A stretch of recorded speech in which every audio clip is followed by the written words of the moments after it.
ခေတ်တစ်ကောင်လေးရဲ့အပိုင်းခုနှစ်လေးလာပါပြီဒီတစ်ခါမှာတော့ခေတ်တစ်ကောင်လေးနဲ့မျိုးနွယ်စုဝင်တွေဟာတောထဲမှာဝက်ဝက်နဲ့ကြီးကိုဖမ်းဖို့ကျင်းကြီးတူးနေကြတာဗျခေတ်တစ်ကောင်လေးကမြန်မြန်တူးကြမိုးမမောင်ခင်3မီတာနဲ့အထိတူးရမယ်မဟုတ်ရင်ဝက်ဝက်နဲ့ကြီးပြန်တက်လာပြီးငါတို့ကိုအစာလုံးပြစ်လိုက်မယ်ဆိုပြီးတတိပေးလိုက်တော့မျိုးနွယ်စုဝင်တွေလည်းလမ်းဖြတ်ပြီးမြေကြီးတွေကိုအပြင်းထန်တူးကြတော့တာ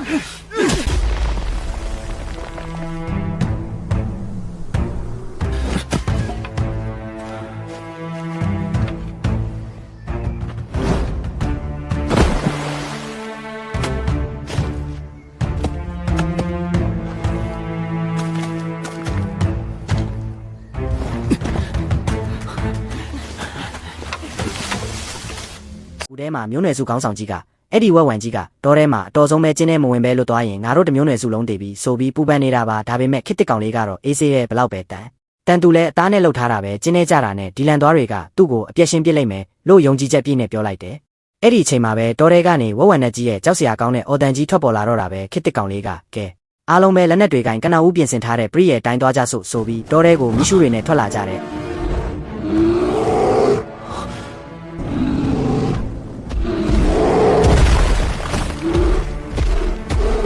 မျိုးနွယ်စုဝင်တွေလက်နေတုံးခစ်တစ်ကောင်လေးကမပြေးတဲ့အပေါ်ကိုရောက်မလာခင်လန်တွေနဲ့သူ့မျက်လုံးနဲ့လဲပင်ကိုထိုးကြလို့အမိန်ပေးလိုက်တဲ့ခေါင်းဆောင်ကြီးနဲ့စစ်တီတွေလည်းအစွမ်းကုန်လန်တွေနဲ့ဝက်ဝံနဲ့ကြီးကိုဝိုင်းထိုးလိုက်ကြတော့မှဝက်ဝံနဲ့ကြီးခွေကြပြီးတေသွားတော့တာပါခေါင်းဆောင်ကြီးကအောင်ပြီးကိုဒီဝက်ဝံရဲ့အမွေးကြီးနဲ့ဆိုရင်စောင်းရတီမှာအေးမှမကြောက်ရတော့ဘူးကြောက်အခါခနားနဲ့ဝက်ဝံရေကိုခွာကြစို့ဆိုပြီးပူစိန်ကြီးနဲ့ခုတ်လိုက်တာကြောက်အခါခနားကြီးကျိုးသွားပြီးဝက်ဝံရေကဘာမှမဖြစ်ပဲကြံခဲ့တာပဲအဲ့ဒီမှာခစ်တစ်ကောင်လေးကအနားတိုးလာပြီးကြောက်ခဲနဲ့ဝက်ဝံရေခွာဖို့ကြံနေတာလားငါ့ကိုပေးဆိုပြီးခါကြတဲ့ကခေါက်တားစတီအချုံလေးကိုထုတ်လိုက်တယ်မျိုးနွယ်စုဝင်တွေကဒီသားလေးကိုကြည့်ပြီးဒါဘာတတဝါရဲ့သွားနဲ့လှုပ်ထားတာလဲကြောက်ခဲထက်တောင်ထက်နေပါလားဆိုပြီးပါဆက်ဟောင်းသားဖြစ်သွားကြတာပေါ့ခစ်တစ်ကောင်လေးကဒါကငါတို့စီမှာတာမန်တုံးတဲ့အရာပဲကဲဒီဝက်ဝံရေကိုမြစ်ထဲသွားစေးကြတေချာမတန့်စင်ရင်ဒီညဘာဝက်ဝံသားမှစားရမှာမဟုတ်ဘူးလို့ပြောလိုက်တော့မျိုးနွယ်စုဝင်တွေလည်းဝက်ဝံရေကြီးကိုတဲပြီးမျက်စီကိုတုတ်နဲ့ထွက်သွားကြပါတော့တယ်ဗျာ